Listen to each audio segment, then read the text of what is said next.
ये कहानी एक ऐसे आदमी की है जो कि बहुत आलसी होता है, पर एक दिन वो एक घाट का पानी पीता है और उसके शरीर में एक ऐसी पावर आ जाती है जिससे वो किसी भी चीज को कंट्रोल कर सकता था। अब इन पावर्स के मिलने के बाद वो क्या करता है वो आपको आज की इस कहानी में पता लगेगा। कहानी की शुरुआत में हम रूमी नाम की एक लड़की को देखते हैं जिसका एक मशहूर चिकन रेस्टोरेंट था। वो और उसकी माँ इस रेस्टोरेंट को काफी अच्छे से चलाया करती थी और इसी वजह से रूमी ने अपनी पढ़ाई भी छोड़ दी थी, क्योंकि रूमी के पिता ने उसे और उसकी मॉम को बचपन में ही छोड़ दिया था और तब से रूमी ने ही अपने घर की जिम्मेदारियां उठाई और अब रूमी का रेस्टोरेंट काफी अच्छा और काफी फेमस हो चुका था। लेकिन एक दिन इस पूरे एरिया पर ताइसू नाम की कंपनी की नजर पड़ गई और वो अब इस एरिया पर एक मॉल बनाना चाहती थी, जिस वजह से इस एरिया के सभी लोग परेशान थे और ये सभी दुकानदार इसके लिए राजी नहीं थे। इसलिए अब एक रात उस कंपनी के भेजे हुए गुंडे इस मार्केट पर हमला कर देते हैं और वो रूमी के रेस्टोरेंट से उसे जबरदस्ती बाहर निकालने के लिए चाहते हैं। वो लोग रूमी को बहुत मारते हैं और उसे जबरदस्ती उस रेस्टोरेंट से बाहर निकालते हैं। लेकिन तभी इधर रूमी की मॉम आ जाती है जो रूमी को बचाने के लिए इन गुंडों पर कार चढ़ाने की कोशिश करती है,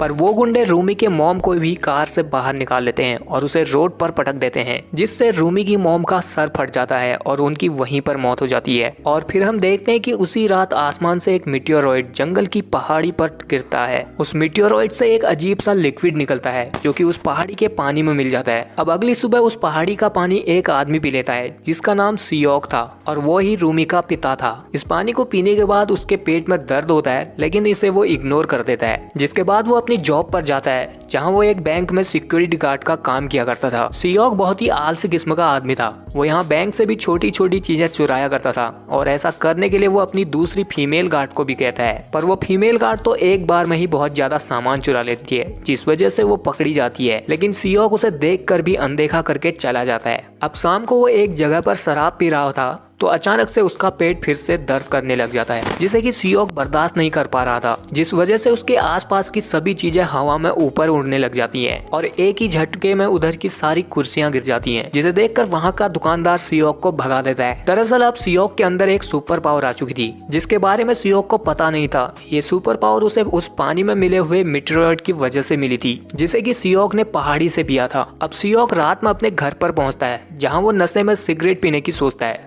पर लाइटर उससे काफी दूर था। सियोक लाइटर की तरफ हाथ बढ़ाता है लेकिन उसका हाथ लाइटर तक नहीं पहुंच पाता। लेकिन फिर भी सियोक आलस के मारे उठता नहीं है, बल्कि वो लाइटर की तरफ हाथ बढ़ाए रखता है और तभी लाइटर उठकर उसके हाथों में आ जाता है, जिसे देखकर वो चौंक जाता है। लेकिन फिर वो सोचता है कि उसने आज ज्यादा पी ली है और फिर तभी उसे उसकी बेटी रूमी का कॉल आता है जो उसे बताती है कि उसकी मॉम की डेथ हो गई है। अब अगले दिन सियोक सीधे अपनी वाइफ के फ्यूनरल में पहुंचता है जहां वो पहले तो अपनी बेटी को पहचान नहीं पाता, क्योंकि वो रूमी को 10 साल पहले ही छोड़कर भाग गया था। यहाँ रूमी जब उससे बात कर रही होती है तो तभी इधर कंपनी के भेजे हुए वही लोग आ जाते हैं जिन लोगों ने रूमी की मॉम को मार दिया था। यहाँ उनके साथ उनका प्रेसिडेंट मिन भी होता है जो कि रूमी को उसकी मॉम के बदले में पैसे देने के लिए आया था, पर रूमी उनको देखकर उन्हें मारने के लिए जाती है। लेकिन यहाँ उसका एक लॉयर दोस्त उसे रोकता है और फिर मिन उसे कहता है कि उसकी माँ एक कार एक्सीडेंट में मारी गई है और इसमें उनकी कोई गलती नहीं है। लेकिन फिर भी वो लोग उसे पैसे देने के लिए आए हैं, पर रूमी उसके पैसों को उसके मुंह में मारकर भगा देती है। जिसके बाद रूमी का दोस्त सियोक को रूमी के रेस्टोरेंट पर ले जाता है जिसे कि उन गुंडों ने तोड़ फोड़ दिया था। रूमी का दोस्त उसे बताता है कि ताइसू नाम की कंपनी यहाँ पर एक शॉपिंग मॉल बनाना चाहती है,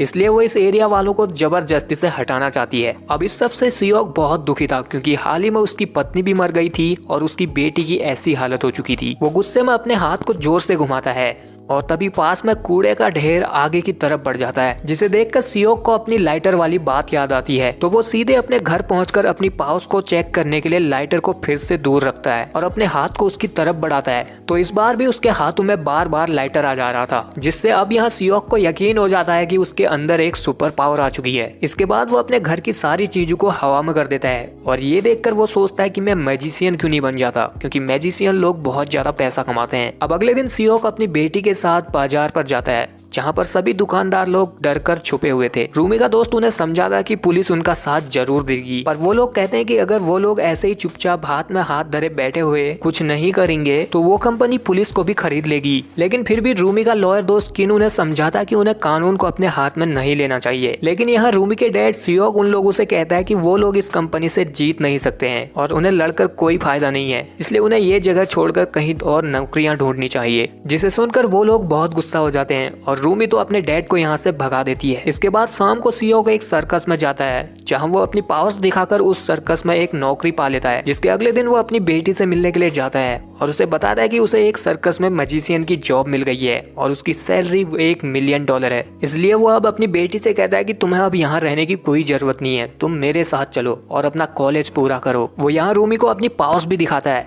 जिसे देखकर रूमी को बहुत गुस्सा आ जाता है और वो उसे कहती है कि जब मुझे तुम्हारी जरूरत थी तो तुम भाग गए थे और आज तुम मेरा बाप बनने की कोशिश कर रहे हो। सियोक उसे समझाने की कोशिश करता है कि तब मेरी हालत बहुत खराब थी और मैं पूरी तरह से कर्ज में डूबा था, इसलिए मेरी वजह से तुम दोनों को तकलीफ ना हो मैं चला गया था। लेकिन रूमी उससे अभी भी बहुत नाराज थी और वो उसे बुरा भला कहकर यहाँ से जाने को कहती है। जिसके बाद जब सियोक यहाँ से जा रहा था तो उसे रोड पर मिन और उसके गुंडों की गाड़ी दिखाई देती है जो कि मार्केट पर हमला करने के लिए जा रहे थे। वो लोग वहाँ पहुंचकर उन सभी दुकानदारों को मारने लग जाते हैं, लेकिन तभी सियोक यहाँ पहुंचकर अपनी पाव से उन गुंडों को हवा में उड़ा कर मारता है, जिसमें कि उन गुंडों की हड्डियां टूट जाती हैं। और अब यहाँ पुलिस भी आ जाती है जो कि उन गुंडों और दुकानदारों को अपने साथ पुलिस स्टेशन ले आती है। यहाँ दोनों तरफ के लोग एक दूसरे पर इल्जाम लगा रहे थे। फिर मिन पुलिस वाले को एक वीडियो दिखाता है जिसमें कि सियोक उन सबको गुंडों में हवा में उड़ाकर मार रहा था, पर पुलिस वाले को समझ नहीं आता कि ये सब क्या हो रहा है और कौन किसको मार रहा है। इसलिए अब पुलिस वाला इन सभी को छोड़ देता है। बाहर आकर सभी दुकानदार सियोक से बहुत खुश होते हैं और अब सियोक भी अपनी बेटी का साथ देने के लिए यहीं रुकने का डिसाइड करता है। इसलिए वो रात में सभी लोहे के सामान और उन गुंडों की गाड़ियों से उस एरिया के चारों ओर एक दीवार बना देता है ताकि वो गुंडे वहाँ वापस ना आ पाए। जिसके अगले दिन से सियोक की बेटी भी उससे बात करना शुरू कर देती है।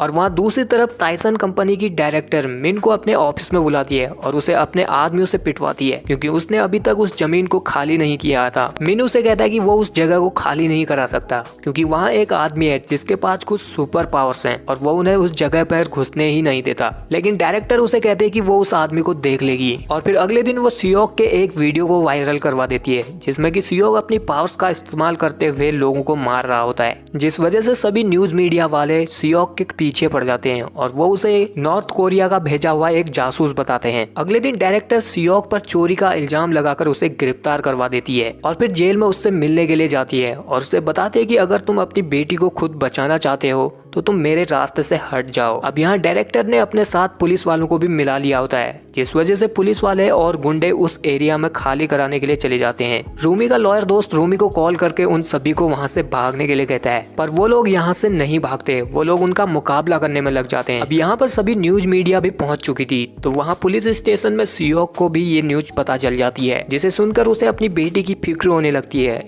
इसलिए वो जेल से भागने के लिए अपनी पावर से अपनी हथकड़ियों को खोल देता है और उस पुलिस स्टेशन को तहस नहस करके बाहर आ जाता है। बाहर आकर वो सबसे पहले कंपनी के डायरेक्टर की गाड़ी तोड़ता है और फिर उड़ने की कोशिश करता है। वो यहाँ हवा में उड़ने लग गया था पर वो एक बिल्डिंग से टकरा जाता है क्योंकि वो अभी अपनी पावर्स को इस्तेमाल करना सीख रहा था। उसे पता नहीं था कि उसकी पावर्स क्या क्या कर सकती हैं। अब कुछ ही देर में वो अपनी पावर्स को कंट्रोल करके उड़ना सीख जाता है और सीधे अपनी बेटी को बचाने के लिए उस जगह पर पहुंच जाता है। यहाँ सभी दुकानदार और रूमी पुलिस से बचने के लिए छत पर भाग रहे होते हैं, पर इधर उनमें से एक आदमी छत से गिरने वाला होता है, पर सियोक यहाँ पहुंचकर उस आदमी को बचा लेता है। फिर सियोक और लोगों को बचाने के लिए उड़कर जाता है, लेकिन वो रास्ते में पुलिस वालों के कंटेनर से टकरा जाता है, जिस वजह से वो एक बिल्डिंग में गिरता है जहाँ पर कि बहुत सारे पुलिस वाले थे।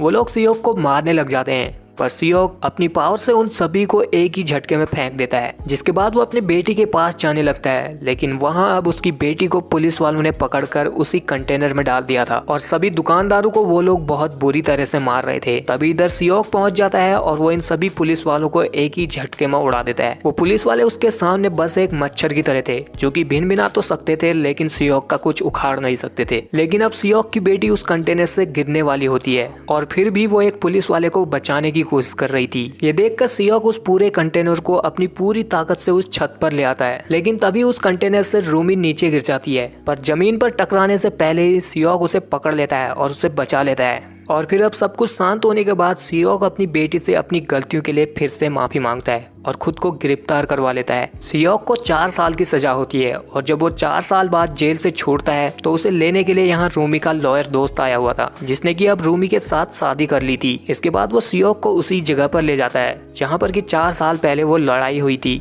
पर अब ये जगह पूरी तरह से खाली थी क्योंकि वहाँ हुई लड़ाई की वजह से उस कंपनी पर होल्ड रख दिया था, जिससे उस कंपनी को बहुत नुकसान हो गया था। जिसके बाद सियोग अपनी बेटी से मिलने पहुंचता है, जहां रूमी ने अब नया रेस्टोरेंट खोला था और उसका नाम उसने रखा था सुपर चिकन। और फिर जब वो अपने डैड को यहाँ देखती है तो वो उनसे बहुत खुश हो जाती है और अब यहीं पर ये कहानी एंड होती है। तो आई होप यू गाइस कि आप लोगों को ये वीडियो पसंद आया होगा। आया तो इस वीडियो को लाइक शेयर के साथ हमारे चैनल को कर लीजिए सब्सक्राइब और बगल वाले बेल आइकन को दबाकर ऑल नोटिफिकेशन ऑन जरूर कर लेना।